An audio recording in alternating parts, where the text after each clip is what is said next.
He joins us as he does every single Thursday out of Brisbane, where their league stars have play fights that turn into wrestles that then turn into biffo. Greg Martin, what the hell is going on with these young men? I mean, what are they all meatheads? Oh, mate, where do I start? So they had a fan day and there's about 8,000 idiots turned up in the sun.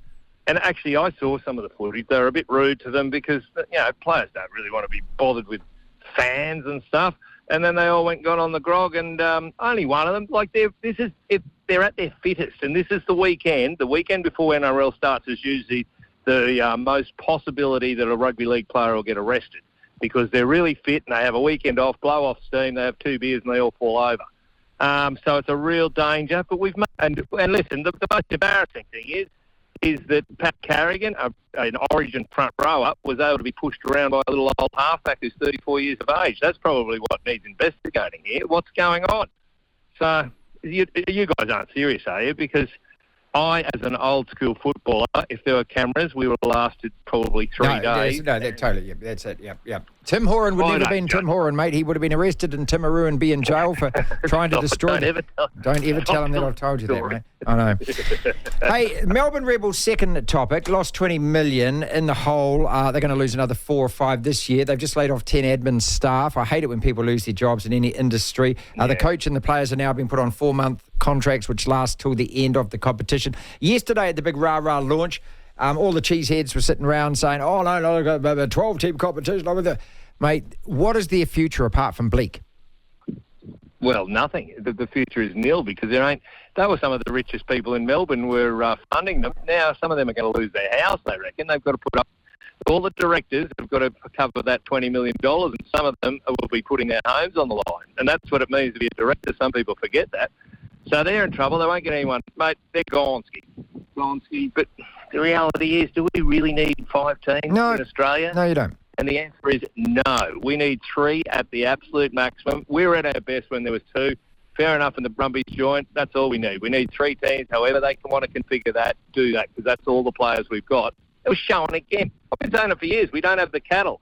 We will have enough cattle if we only have 3 teams. At our age in life, you always look back at some of the cockhead decisions you've made and think, I wish I had my time again. And I wonder whether any of these Super Rugby administration bozos ever look back and go, we had it. It was a goose. It was laying golden eggs. It was called Super 12. All the best players played.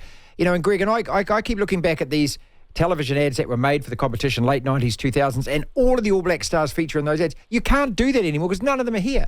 And now you've got a Super 12 competition where there's 2 or 3 of the sides under serious financial stress.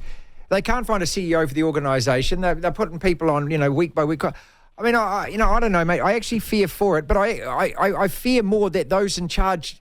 I mean, what do they have a clue? Are they actually looking at what we're looking at?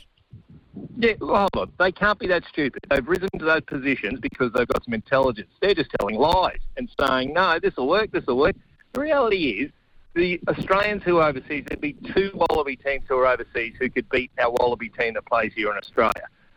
So we're getting to the stage of where the Australian soccer team, where all our best players are overseas and we only assemble them 3 days before we play a test match against you blokes. That's where it'll get to, and you guys are getting to the same place. Well, don't you reckon you'd put an overseas All Blacks team together that would beat the All Blacks team from home? It'd have to be the case, wouldn't it? That's the problem. There's not enough money here. Well, we allow ours to go on sabbaticals and then they come back. I think that's the ultimate fear for New Zealand rugby. That it ends up becoming like South Africa, where all the best players are overseas, and this ties into that Super Rugby launch yesterday. And good on them. They're trying their best to hype this up, to rah this up. Because 12,000 tickets have been pre-sold for a Warriors West Tigers match in Christchurch on Sunday. 12,000. Really? 12,000 for a pre-season, and that doesn't involve the Warriors' best players. So the Chiefs Crusaders match, not this Friday, but next Friday, which kicks off Super Rugby. By God, if they don't actually get at least that and significantly more for that match in Super Rugby, how much of a concern is it? Well, now it's contagious, obviously. You've got the same thing going on there as I keep telling you. Rugby league is more exciting because if it's not exciting one weekend, they can change the rules before the next weekend because, I know that's silly, let's change that.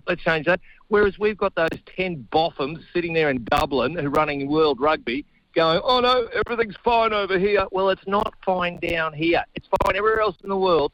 We've seen what entertainment is. It's called rugby league, and they don't want to play. I see all the Super Rugby coaches want to change things to make it more continuous because every weekend, they look at rugby league and, with embarrassment and go, why can't we be faster? Why have we only got the ball in play for 32 minutes? Why has rugby league got it in play for 55 minutes? It's real, and finally you Kiwis are understanding, rugby league is actually more exciting. And rugby's got its head stuck in the mud. Okay, here's one for you. A couple more things before we let you go, mate. And thanks always for joining us. I absolutely adore it on Thursdays. So...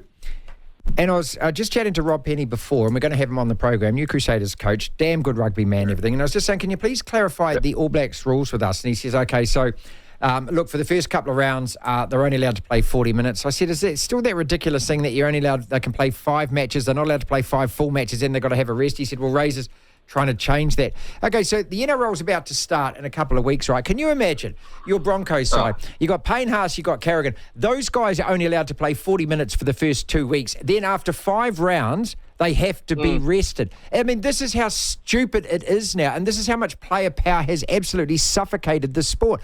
People pay to see the superstars play. It's just, I don't understand it or even think there's another sport in the world that operates under these rules where their best players don't actually play. I saw that debate the other day. What other sport in the world is so heavily ruled and officiated? It's probably only netball, where you hear more whistles than you do in rugby union. But it's as if we're trying to say to people, the thing is, overseas, 80,000 people go watch these test matches because they don't have another option. Here, they've got to hear our voices and say, well, look, we've got these other things that are killing our sport. Please help us. We've got world champions in the All Blacks and the Australian team. We're world champions, between 6 times or 5, 6 times, whatever. Why can't we influence them and go, please help us? We were the past of the game. Surely we're something to do with the future. Help us and make the game better.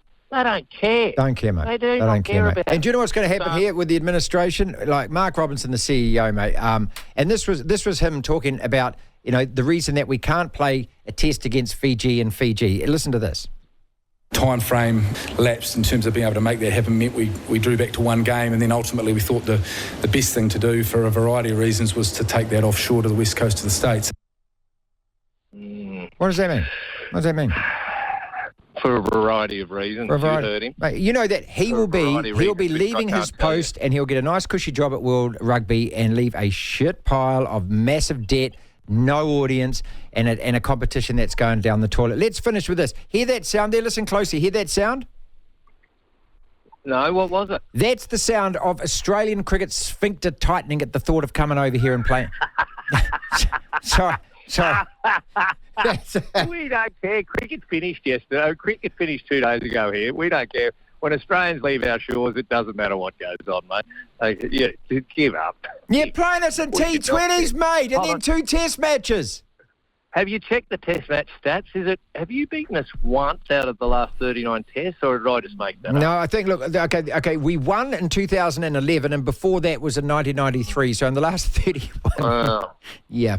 Richard Hadley was still bowling at that stage. Anyway, well, good luck with you.